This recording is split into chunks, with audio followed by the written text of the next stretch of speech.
Hello everyone, this is Defense Politics Asia, and this is the summary for the day of 935 for the 15th of September for the Ukraine war or the special military operation in Ukraine. And there is this is actually the wrong icon.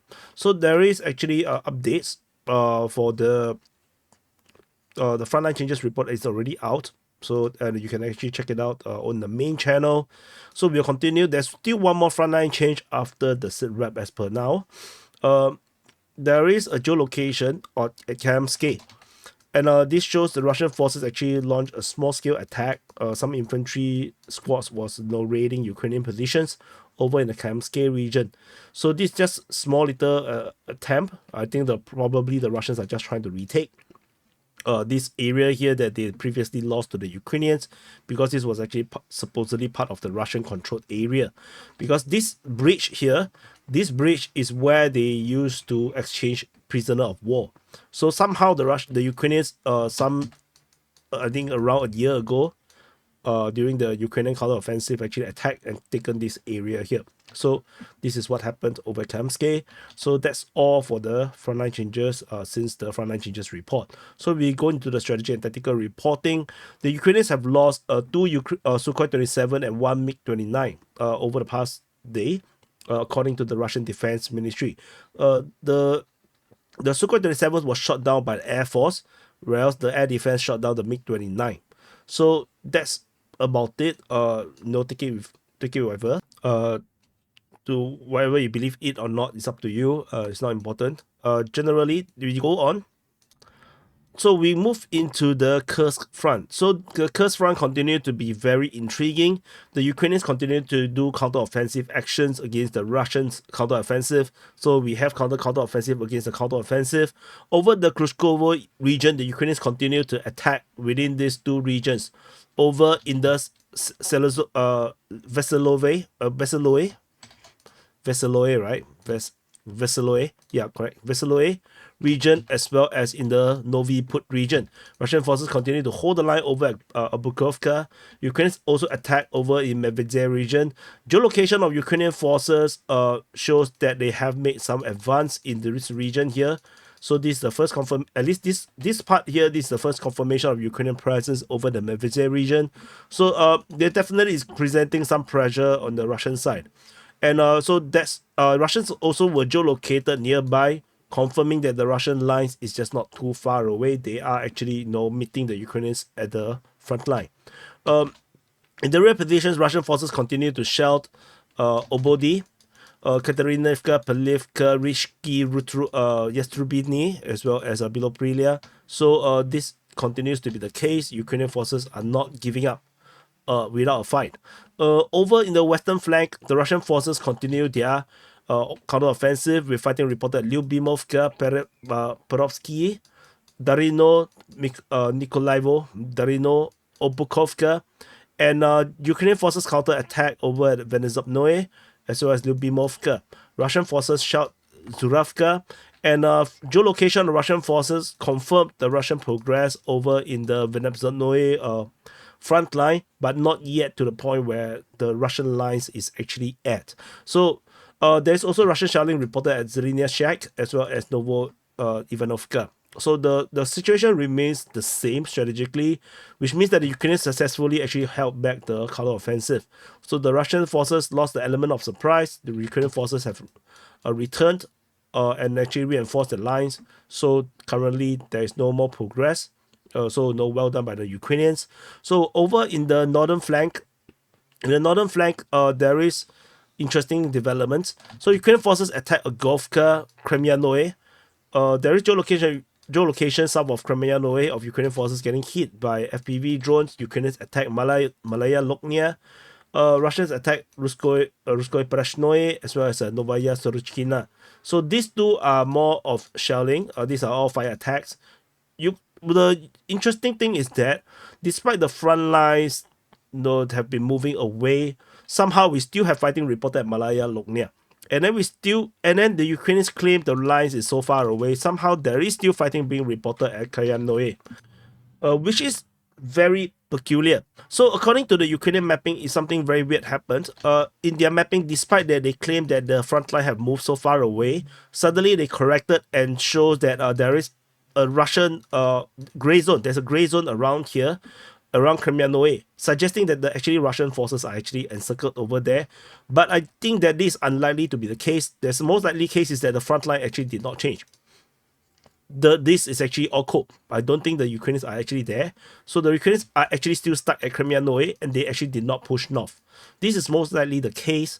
But the Ukrainians, of course, they already claim that they have all this success. They cannot actually, backtrack so quickly the next day, right? So they show that there's a gray zone. No, they corrected a little bit, so that later they can say that the Russians counterattack and then and return back to the line. Maybe they can do something like this later. So yeah, very very interesting development around here. By the way, if you notice that the recording is like start stop, it's because my nose is running away. So I need to catch my nose and then wipe my nose, then I can continue. So if not, then you will see some very wet side, which is not so nice, not nice to be wet on camera. And we go on over in the southern flank. At the southern flank, Russian forces attack Martinovka. There's shelling reported at Merne, Komalkov, Guevo, as well as Borki. So but that's about it. There is, I think, some rumors I remember reading. Okay, so there's some rumors from the Russian side saying that Borki might be under Russian control, but these just rumors. So far, the quality, the record of the rumors are horrible. Like the pro-Russian rumors, almost 90% of the time is wrong. So don't pay too much mind to it. So we move on. There's also other shellings reported, of course, at Yunaskivka, Kortin. And then, of course, over further up north, in the Khrushchev region, there is only shelling reported at Yampil, which means that the entire Ukrainian force that is around Khrushchev region that is supposed to push all the way to Oreo over here is never going to happen anymore. I believe most likely what happened is that this force around here and Khrushchev have been redeployed. Over into the Glushkovo region to launch the Glushkovo offensive, to relieve the Ukrainian forces that is currently in the Kursk sector from the Russian counteroffensive. So this is most likely what's happening right here, or else I mean this is the only logical thing that I think is happening. So anyway, this all for the Kursk front. Further away, there is actually shelling reported at Sonivka, very far away. I'm not sure if I actually mapped the correct place. So we move into the Kharkiv front. At the Kharkiv front, we have the usual fighting reported at Lipsy as well as Voschansk. Otherwise, that's all for it. We move into the Kupiansk front. Over at the Kupiansk front, we have fighting reported over at Sinkivka as well as Petropavlivka. And shelling is reported at Kivsharivka. So generally, there's nothing significant change around in the Kupiansk front. And we move over to the Pischane front. At the Pischane front, Russian forces attack in the region of Pischane. Geolocation of Russian forces in the north of Pischane, not important. Ukrainian forces geolocated at Khrushchevka, getting airstrike, I believe. Fighting reported towards Khrushchevka, Kolesnivkivka, Krylyakivka, Berestove towards Lozova. So Russian forces geolocated south of Berestove, also not important.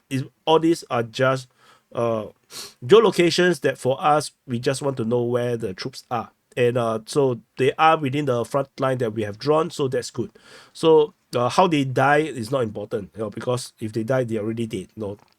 Yeah. So just RIP. So over towards Krylyakivka, Kolesnikivka, the latest update from the Ukrainian mapping have shown the Russian forces continue to make advance this time round towards Krylyakivka and Kolesnikivka. And the front line is now merely 3 kilometers plus away from both settlements. So situation is getting more and more tense. 3 kilometers is not that far. So we shall see how this develops. Over in the Svetove front, we have fighting reported at Svetoklyubove. Kovalivka is weird because usually the fighting is mentioned to be Novoyehorivka. So, but yeah, whatever the Ukrainians, this is the Ukrainian Defense Ministry's report. Russians attack towards Druzhelubivka and Nevsky. And for those that are wondering, I'm just saying things out of the air. Everything here, for those that are new, every information there is a source. So this is the Ukrainian Defense Ministry. You can actually click the link and go to the Telegram channel of the Ukrainian Armed Forces or the Land Forces, and then you'll be able to see the information where I get it. So, and this mapping, you can actually find it in the description below. So, shelling is reported at Pisky Ratkivsky. Not important. This is too far away to make any difference. Over at the Kremina front. At the Kremina front, Russian forces attacking through the Serbiansky Forest. Shelling reported at Crispy Liman or Crispy Lemon, Krasny Liman at Terny Novosadove. So that's all for this region. There's no strategic change. Over in the Sivers front. At the Sivers front, a major update from the Ukrainian mapping conceding more than half of Sperne as well as the north and south of Sperne. So pretty significant frontline change around here. There's fighting also reported at Ivano-Darivka, Velkomokayamsky, Vimka, Zvenivka, as well as Fedorivka. So the Vimka side, or this side here is by the Ukrainian Defense Ministry. The other side is actually by the Russian Defense Ministry. Largely something like this. So we shall see how this develop. It's very weird. Actually, there's also one more. There's one more. So there is also fighting reported at Sivers, by the way. I forgot to mark it in. So Russian forces are attacking very heavily across the entire front line around here. Very, very interesting situation. But yet, this is the only frontline change that we are seeing. There must be something around here that we are missing, that is not given to us via any sources. So we just have to wait. We have no choice. The Ukrainians are still talking about Ivano-Darivka and Vimka, whereas the Russian Defense Ministry is already talking about Sivers versus Zvenivka, as well as Fedorivka. So this is just the peculiarity between the two sides. So there is some kind of parallel universe over here, but we can't see it on the map. So we go on. Over in the northern flank of the Bakhmut front, fighting reported at Zaliniansky, Kragorivka, as well as Kalinina. Small frontline changes over at Grigorivka, so which is not important. I already covered in the frontline changes report, so I wouldn't rehash it. Over in the southern part of the Bakhmut front, southern flank of Bakhmut front, Russian forces are attacking towards Stupovsky, Preteshne. Over Klishevka, south of Ivanisky, which frontline changes. With this time around, there's a geolocation, so pretty much confirm at least half of these claims. And then fighting reported at Kudyumivka. So that's all from this southern flank of the Bakhmut front. We are looking at a slow crawl towards the canal.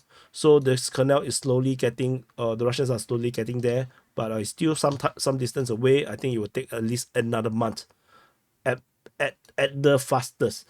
Over in the New York front, this is New York front. At the New York front, Russian forces attack at Druzhba, Dashne, Torex, Skibinivka, Nelipivka, shelling at Katerinivka, and Olesendripil. So you can see the main push is actually over in the Torex region. So this continues to be the case. Geolocation of Russian airstrike, I believe, over in Torex, but not important. So this is the current strategic situation around here. We will continue to monitor. Over in the northern flank of the Pokrov front, at the Pokrov front, Russian forces attack towards Zelenopole, Vozdvizenka, Novotoresk, and this is Horodivka. So this is, as mentioned many times already, this is just a pinning operation. Don't expect many changes around here. The main push is around at Horodivka region.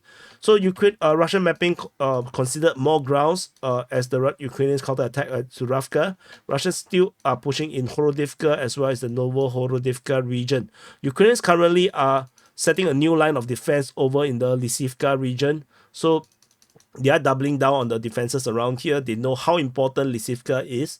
As I mentioned before in the, I believe, conclusions, how important Lysivka actually is, because this is the last major settlement before the Russians hit Pokrov. So this is definitely a very, very important town to defend. Over in the south, in the Selidove region, Russian forces attack at Marinivka, Selidove, as well as in the Mihailivka region. So, but no changes being reported around here in terms of the front line. We move on into the Hernik region or the Ukrainsk region. Ukrainian forces, Ukrainian mapping continue to concede more grounds around Ukraine, although I don't think the Ukrainian forces are in Ukraine anymore. There's fighting reported at Dolinivka and fighting is reported at Zelane Drohi. This is reported by the Ukrainian Defense Ministry and they did not mention Zelena Pershi, which probably is under Russian control. Russian Defense Ministry actually reported the day before yesterday, that they have captured Zelenoye Povoye, which is actually Zelene Pershi.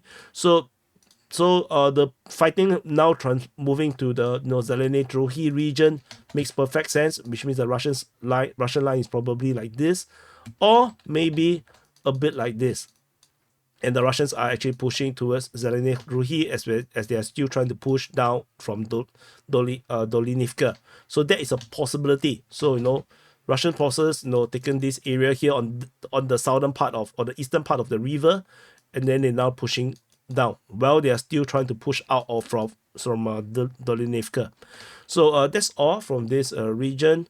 We move out from this area to the Georgivka region. There is only fighting reported at Georgivka. There's no more news about Horstray, so very bad news. So I would say you go to like the thumbs down, thumbs down. So anyway, we move to the Konstantinivka Voleda region. So Russian forces are attacking at Konstantinivka towards Katerinivka. So this towards the Katerinivka, we have frontline changes to mark for it. This is a major frontline change. And fighting at Katerinivka will change the strategic situation. It's just not just tactical, but strategically things will change around here. Fighting is reported towards Bohov-Yevhelenka, and fighting is reported at Vodiane and at Voleda. Some small frontline changes, which is not important over there. Ukrainian disclaim. So that's all from this region. So moving away from this area to the Velika Novosilka region, there's fighting reported towards Novoyukrainka, fighting reported towards Blahodatne, Makarivka, and Novodarivka. So there seems to be some kind of a major restart of offensive in this sector, because this is already like the second day reporting of Makarivka, then we have the Novoyukrainka restarting, we have Novodarivka restarting. So it's looking a bit more active. So we will continue to monitor to see if this is the case. And we move on over in the Zaporizhia front, we have fighting reported in the Orikhiv and the Kayamsky sector. Fighting reported towards Novodanilivka, as well as at Petikaki and Zaribyanki. Geolocation, as mentioned just now, is at Kayamsky, so maybe there's an attack around there as well. So, but is this still a major offensive? I don't think so yet. Doesn't feel like it. So, I think we will see some major airstrikes, drone strikes, and a lot of geolocation or footages coming out. I think when we have that kind of thing, we know it's some kind of major offensive that's about to start. Tentatively, I don't think so. They are not doing enough softening of the opponents in the front line, so I don't think there is a major offensive happening. Over in the Kherson front, there is shelling reported at Novoraisk, as well as fighting reported in the Pridniprovsky direction, but then there's one also generally it's not important, as we are reporting it every day, but no, we don't have any things to talk about it. So anyway, this is the SITREP, the summary for the day of 935 to the 15th of September. So do press the like button, subscribe, and I'll see you guys in the next update.